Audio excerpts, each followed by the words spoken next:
like when I built a daughter. Man, I remember 3 times this happened where I watched the opening of that episode. The daughter episode? The daughter episode. And I go, this looks fun. And then they go like, Data, what's going on? I'm like, oh no! And then I turn it off because I'm like, because I never remember it because I don't remember anything from that episode because of like how much I don't like it and how uncomfortable the brain I am. just like and I'm gets like, rid of that. yeah, so I forget the first part because I'm like, oh boy, it's another episode. And then I'm like, oh no! You know, It's the part where Data fucking oversteps his bounds. I will disagree with you. No, there's actually some really great stuff in that episode There later is. on. There Where is. Well, when the Starfleet shows up. when and they're like, what the Starfleet fuck? shows up and Picard, he goes to bat for He Data, does. like in a serious way. But should he? But he should not. Because Data doesn't. Look, I get it. Parents, I get it. You don't get to consult anybody to like procreate. I get it, like because that's what Yeah, but like, Data's a robot. But Data's a fucking robot. Like What? but he's not property of Starfleet, as we not property of established. Starfleet. Yeah, I guess that's And- true. So but he shouldn't have And he to. argues with the conversation he has with Picard about like why. Because Picard's like, this is fucking Right, this is Picard's terrible like, what? Why have you done this? Yeah, and he's like, why did you not consult with me? And Right, he's like, why should I? Why He's should like, I? We've determined I'm a live sentient being, and live sentient beings want to further their species by procreating, so that's all I've done. Yeah, and no, Picard's like, because it makes a lot of paperwork for me to do. that's basically it.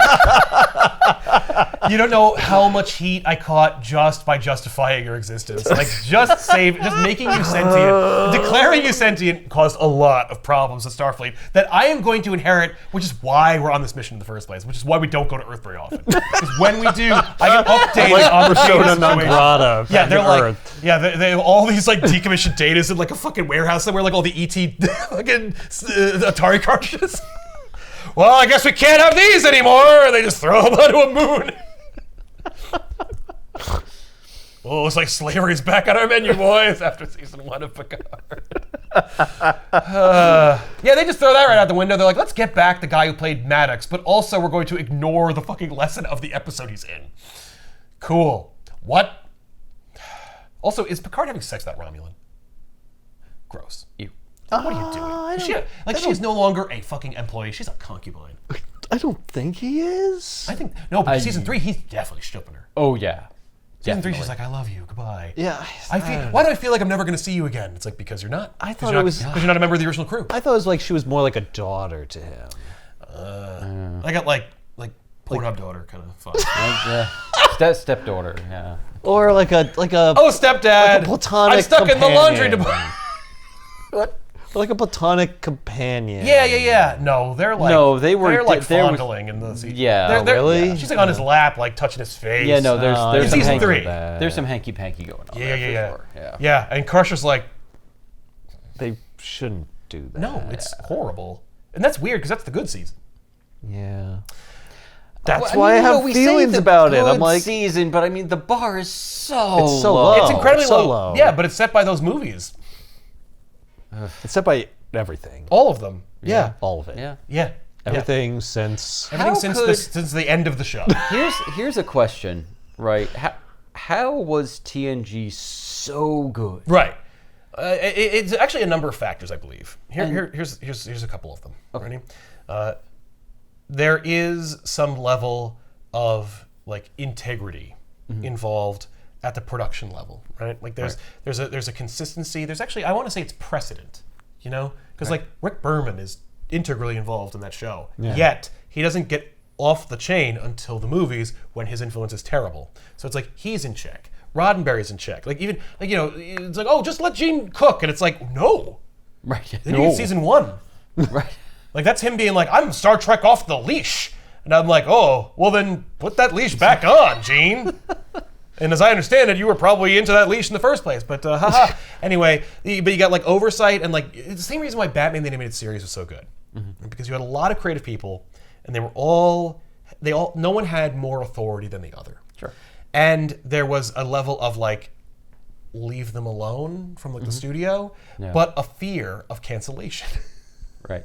Like it's this perfect storm of like fear and autonomy and like equal inequality that I think was big in that. Also, the fact that it was a niche thing, like Batman the Animated Series, a cartoon show for children that won an Emmy. Oh, we have clout. Right. Star Trek: The Next Generation is a show for nerds on like UPN. Like it's. I think it also helped that they had 22 episodes a season. They had time to fuck up. You could churn out a lot of crap before you figured out how to do it right. Yeah, it's not like It's not like Crusher had sex with that ghost in season 1 or 2. That was like season 5, 6. Like Locutus already Wolf 359 happened, and then Crusher had sex with the ghost. Like there are some stumblings. I mean, but it's overwhelmed by the good, and even the bad. Because there's enough of it. Yeah, there's enough good. So it's the other thing is it's not all excellent. It's all good. Right. And if it's not good, it's fun. Right. Yeah. And the fun is as much as the good, and when it's great, it surpasses. So it's like everyone has 3 favorite episodes of Star Trek: The Next Generation. Sure. But everybody has 4 guilty pleasure episodes of Star Trek: The Next Generation, right? And then guilty pleasures sometimes are terrible or fun, but are also good. There's a lot of mitigate. But yes, the 22 episodes because it had a traditional television format. Right. You don't have 8 episodes and a $600 million budget. Right. Because the funds were low. They had to be creative. They had to be creative in order to squeeze Star Wars-like material out of Star Trek. Right. When I say that, I mean having it be as gripping and as engaging as the original series Star Wars, where it's oh man, I'm Well, a lot of it just comes down to really good writing. Yeah. And how to get characters interacting on a very human level. Absolutely. Again, 22 episodes per season really helps that because you just have time. You have time to breathe. Time to build Time those to breathe, characters and figure out who they are. Yeah, why and they have do them the things screw they up do. or grow or change. Like you have Riker from season 1 to season 3 is almost completely different. Yeah. But you see the growth, and even then, it could be just writing decisions. Right. You could justify them. Right. Because you saw him go through a lot. Right. But when you get to these 8-episode seasons, right? These movies. That's really what it is. It's more of a movie format. Yeah, but it won't even do the movie because it's a 9-hour-long movie, which they don't exist for a reason. Right, It's not a good format. We don't release 9-hour movies. It's too much. Right. Also, and no one's good enough at writing Yes.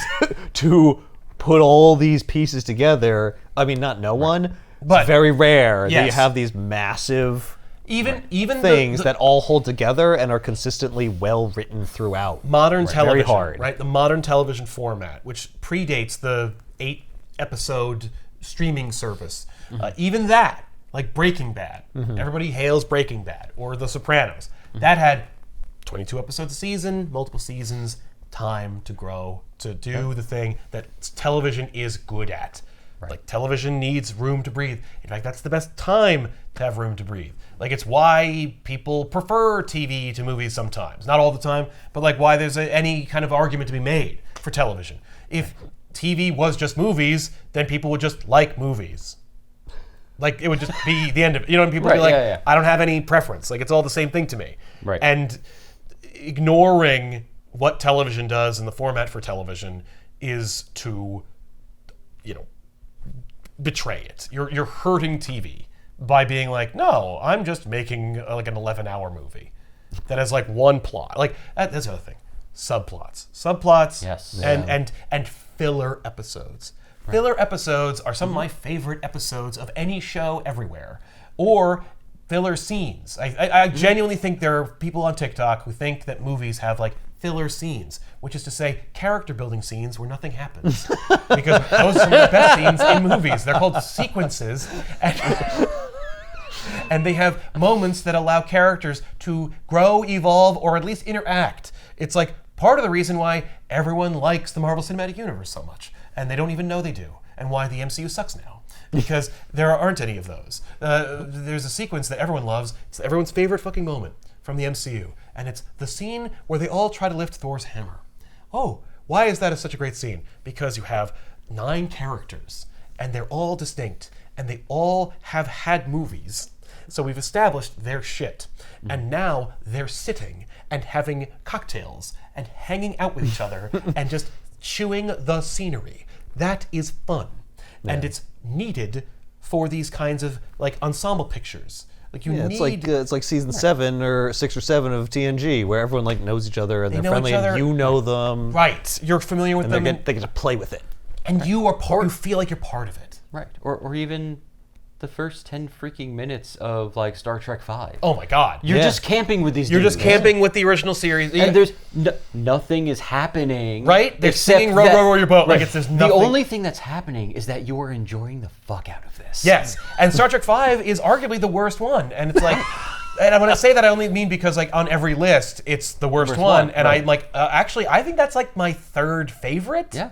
Yeah, we've talked about this at length. I like love that movie. It depends on how much you care about the plot and the things that happen in it. But if you just like the character stuff, that's great. Yeah, I would agree with that. If you like those hate the plot. I hate the plot so much. How would you hate it? I hate it. Oh, I see. I hate it so much. Yes, because it's stupid as fuck. What? That's just Roddenberry's atheism on display. I know, but it's... That's so fun. It's so heavy-handed. Yeah. It's just... Excuse me. No. Excuse me. What does God need with a sword? That's great. It's Kirk worship. I hate Kirk worship. Like, I hate that shit. Especially when it's so obvious. It's not Kirk worship necessarily. It's not like Bat God in the Justice League comics, where it's like, okay. He's the only one. Yeah, who never falters. Okay, he doesn't falter. It's more like he's immune to it because he's so mad. Like, you know what I mean? His son was killed. He just got him in 2. He loses him in 3. He gets his best friend back, and we don't count 4. 4 is just like a vacation. It's like they all went to Vegas, like for a movie. Like they don't talk about it. But like the 5th one, everyone's like, we're all sad, and we all have like he's like, fuck you. Like it's just no.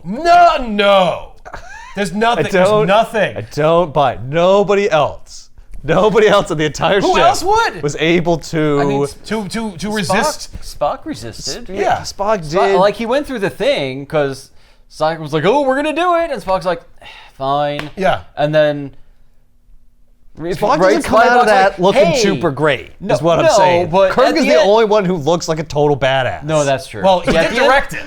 I know, and it's very obvious. Yeah. Is what I'm saying. He looks like a badass in all of them, though. Like What's the point? He's the main character. Yeah, I just... That one, it just feels... But maybe because the rest of them look so horrible. No. Like, I don't like how much the crew is, like, debased in that movie. You know, okay, I understand. Like they all fall for it. Yeah. Like almost even McCoy does. Well, and he's like, well, I guess I want to look like an asshole in front of my friends. Like McCoy. That scene though. The thing is though. Yes, but because McCoy, you could argue, is more bitter than Kirk as a person. Yeah. But it's like there's something that you can have a discussion about it. That movie is good. That's true. Because we can actually discuss it. That's why I'd put 5 above Star Trek 3. Because you can't talk about Star Trek 3 because there's nothing there. There's nothing there. I don't even know. It's not even like, because it's not like it's terrible. It's just like, what? Like, it's just like, why? It's not fun. It doesn't justify his existence. Yeah. And especially after 2, you're like, whoa, how did you miss the mark? Like, how did you read the room? We all want that. Right. Yeah. Instead, what we got is, hi! I've had enough of you! What? First of all, what kind of delivery is that? Secondly, Christopher Lloyd sucks as a Klingon. I love him, but like, Yeah. No, terrible Klingon. He's not a great Klingon. He's not a great Klingon. And like and like just killing his son, it's just like you just undermine you just introduced that character. How could you do that? Yeah, but imagine we killed him though. You will. Right. I can't believe 4 didn't undo it. That's how stupid and bad it was. Right. I mean, like the Genesis planet regenerated Spock. Why couldn't it regenerate David? Why wouldn't it? Let's say it did. Well, because it was already falling apart, I guess. So it's like it lost its mojo. Plus, it took a while to regenerate Spock. It didn't have Spock time. had like the thing. Yeah. Yeah. He did the thing. He'd come back. It would just be a husk. He wouldn't have his memories, and then He wouldn't have his they'd be Katra. even darker. Yes, Katra. Yeah, that's true. Okay. Yeah. He would just be an empty shell to be inhabited by By Proteus. Proteus. Man, Bringing it back. Man, what if that was the pitch? And they were like, no, it's set in the show. Oh, damn it. I wanted to bring back David. Okay, well, wait, he's really sad about Gary Mitchell. Remember Gary Mitchell? No. Immediately no. Well, I was his best friend. I do. It was his best friend. His best friend. He says it in the never log. saw them be best friends. You just hear him tell you they're best friends. Yeah. Right. But it's my best friend. I had to kill him. Yeah, no, they should have brought back David. That was fucking terrible. 3 sucks. 3 sucks. Three's unforgivable. But like in a weird way. Like where I'm like, I don't even. But 5, we can have this discussion because like I think that Bones' bitterness, while it's more it's more of a pageantry than Kirk. Kirk's bitterness is like bone deep, ironically. Bones is like, I'm mad. Ah. Bones is anger, but like Kirk is sad. Like Kirk's angst is deep in his soul, whereas Bones is just like, I had to kill my dad, and then they figured out a cure for it like a week later. What the shit is that? That's not fair. He's bitter. He's angry. Yeah. He's not broken. Kirk is broken. It's like he's like, okay. if I was happy, it would have worked on me. Like I have no soul to save.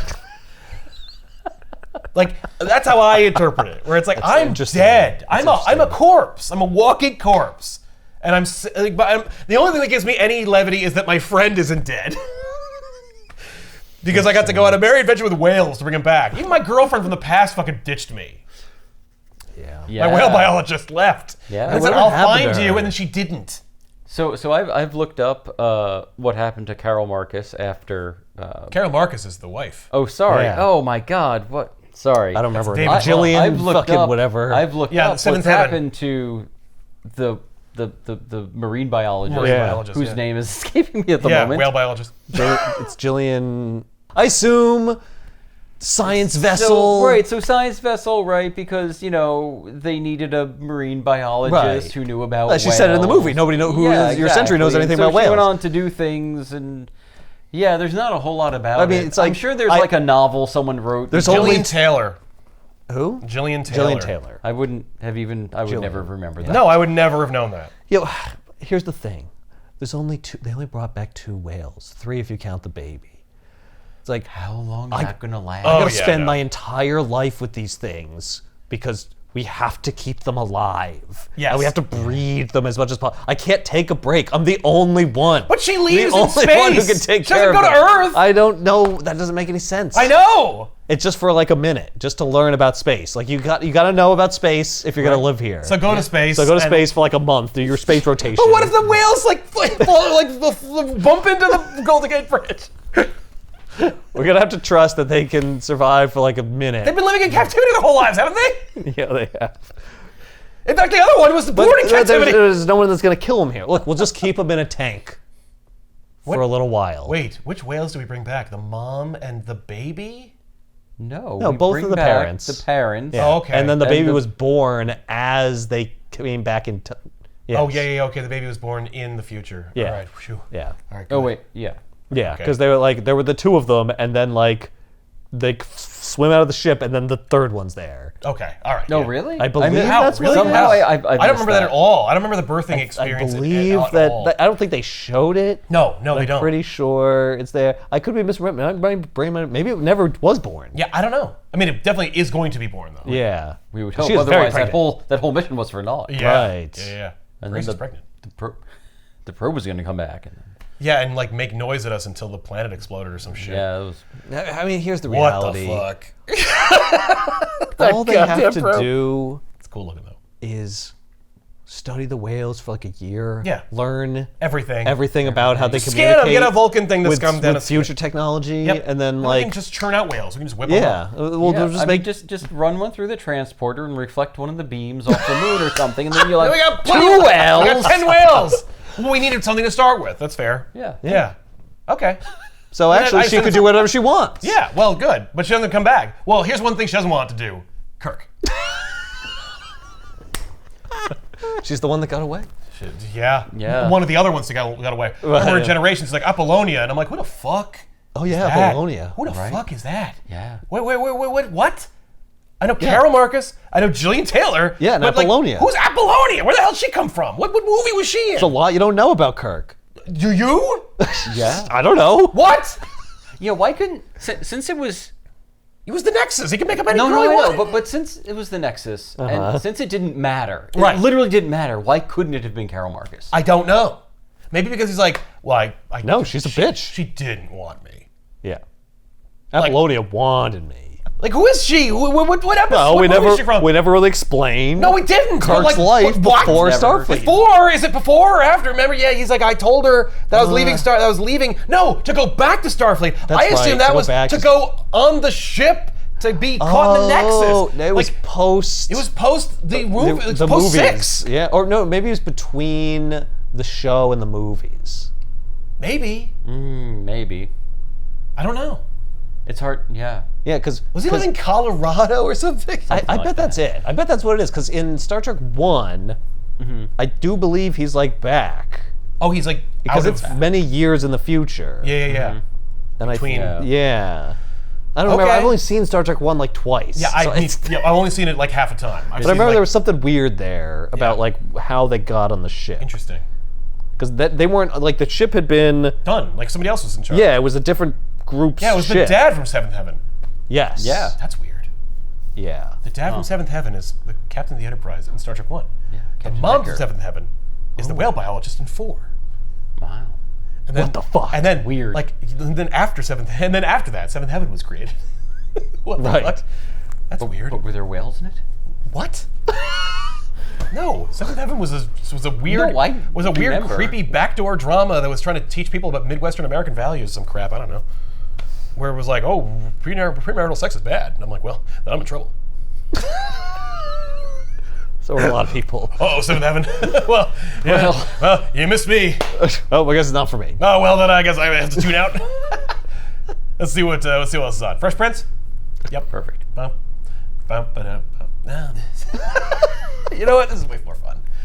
There's a great episode of Fresh Prince of Bel-Air where, because every episode, like, there's an undercurrent in television and movies and stuff. Like, there's this morality where it's like this expectation of, like, responsibility when it came, especially for, like, daytime programming. But I remember this episode of Fresh Prince of Bel-Air where Will is with the girl that he would inevitably end up with but then break up with at the end of the show, whose name escapes me.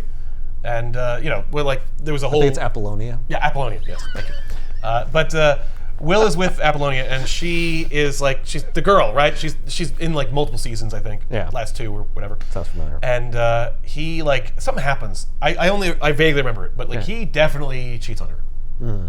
And he's like having this real hard dilemma about what to do about it. And he and he talks to Jeffrey, the butler. Yeah. And the butler basically is like love forgives and understands and blah blah blah blah. And he's like, you're right. And then he goes to Apollonia and he just lies to her face, and then says, "What do you think I'm gonna listen to? Gee, when was the last time you saw him with a woman?" And then that's the end of the episode. He just doesn't tell her. Everyone cheers. And everyone goes, "Woo!" And I'm like, this is a dark day. Wow. But it's also like one of those shows where it was like, you see $100 in the ground, what are you gonna do? You're gonna try to turn it in, or are you gonna keep it? No, you're gonna put that shit right in your In pocket. your fucking pocket. Don't be an idiot. Like, Also, what would my character do? right. Lie. Fair enough, Will. I guess. And I'm like, maybe it wasn't even like he like slept with her. Like maybe like there was a kiss or something. It was probably something minor. But like it was the crux of the episode. It was like Right. this like He was racked with guilt. Yeah, and then he's just like, wait, I know, I'll just lie, and then I won't feel bad anymore. And I'm like, yeah, I guess that's what he does. Yeah. Okay. But like the joke of the voice of Black Wisdom coming from his butler, and you're like, oh, okay, there we go. Oh, he's gonna do the thing. and then Yeah. he just does it, and he's like, yeah, because that guy never gets laid. And I'm like, I mean, Will's got a point. I mean, fair. Well, you What know, does he know? What does he know anyway? Why would he know? Yeah, he's a butler. He lives in these people's houses. He picks up their garbage. Fair enough. And I was like, wow, what a subversive show. Yeah. Fresh Prince of Bel-Air turned out to be. Yeah. Anyway, let's pose for a picture. All right. All right, so let's do one regular one. Okay. I don't. What's that? What's that mean? Just smile. Okay. Smile. Just smile like you're taking a picture. Okay. Smile like you're like a normal person. Yeah. That's hard for me. That's the funniest thing you said all episode. This is great. That's gonna be hard. All right, and what you know, We're gonna Star get Trek beamed characters? up. Yeah, no. I'm not doing that again. Oh, okay. With that one episode for the abduction. No, it's fine. We're good.